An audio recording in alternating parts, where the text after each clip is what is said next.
Good afternoon, patriots. Constitution Vet here, and welcome back to my channel.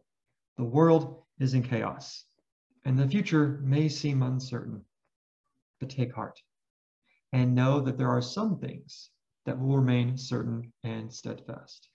Your God-given right to embrace the term militia is what will stem the tide of tyranny. Before we dig into the term militia, please make sure to like, share, subscribe, turn on those notifications, and make sure to keep supporting the brave patriots down below.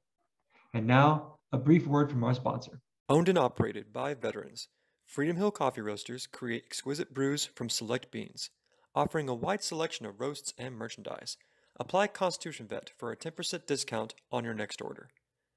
Freedom Hill Coffee Roasters, supporting noble causes and brewing excellent coffee for those who love God, family, and country.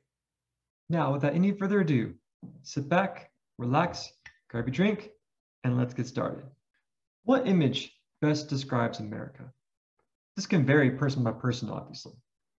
Some people may think America as diversity.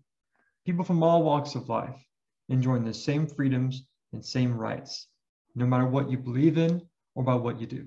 Some people view America by the imagery, such as the Statue of Liberty or the bald eagle. Of course, another great image that can represent America is George Washington driving a Dodge Challenger.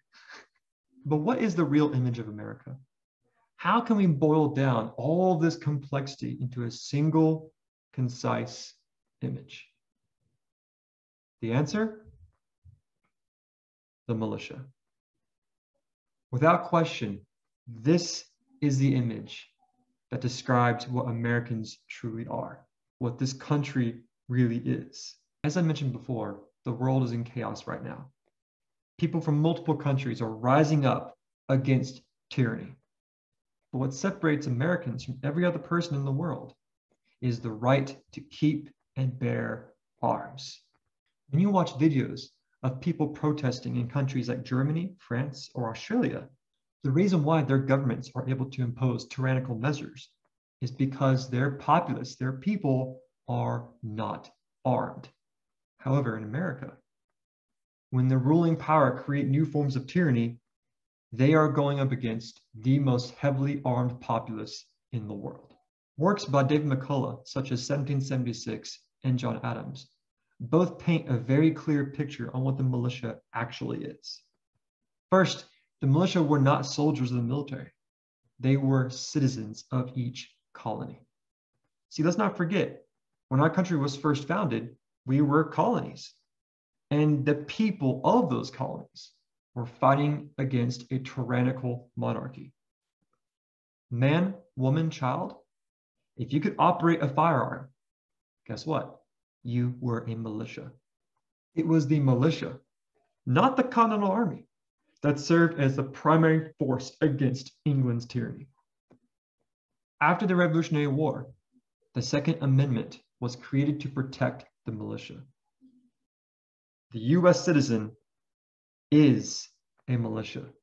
If you have a firearm in your home, guess what? You are a militia. Now, when I first started this channel, I made a video over the Second Amendment.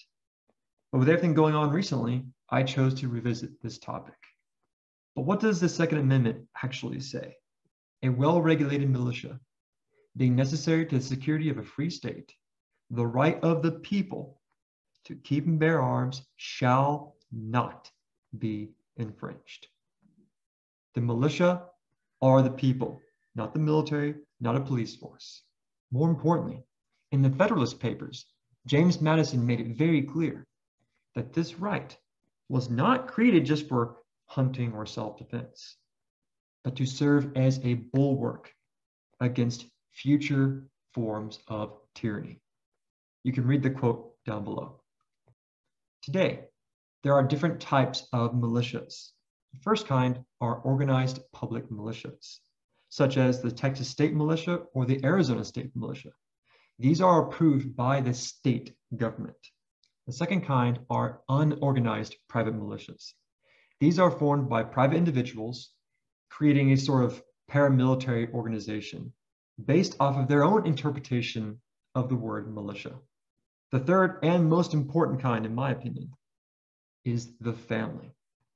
If your family embraces the Second Amendment, you are the smallest form of a militia. But what does this mean? How does this impact me as a citizen of this country? First, know your state firearm laws. Some are less restrictive than others. For example, Texas is very friendly to the Second Amendment, whereas other states like California are not so friendly. While most states do have organized militias, some do not. Here's the thing.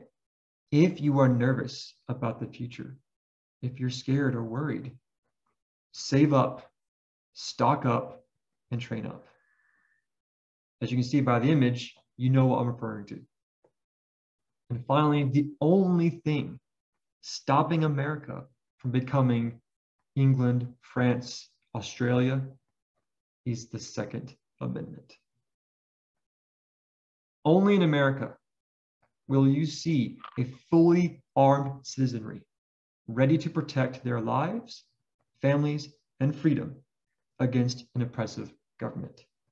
The link I have here below is from Dr. Steve Turley. He made a phenomenal video that analyzes the rising growth of a recent patriot militia movement that has been growing for the past couple of years. I encourage y'all to check it out. The link is down below in the description. In closing, I understand the future can be scary.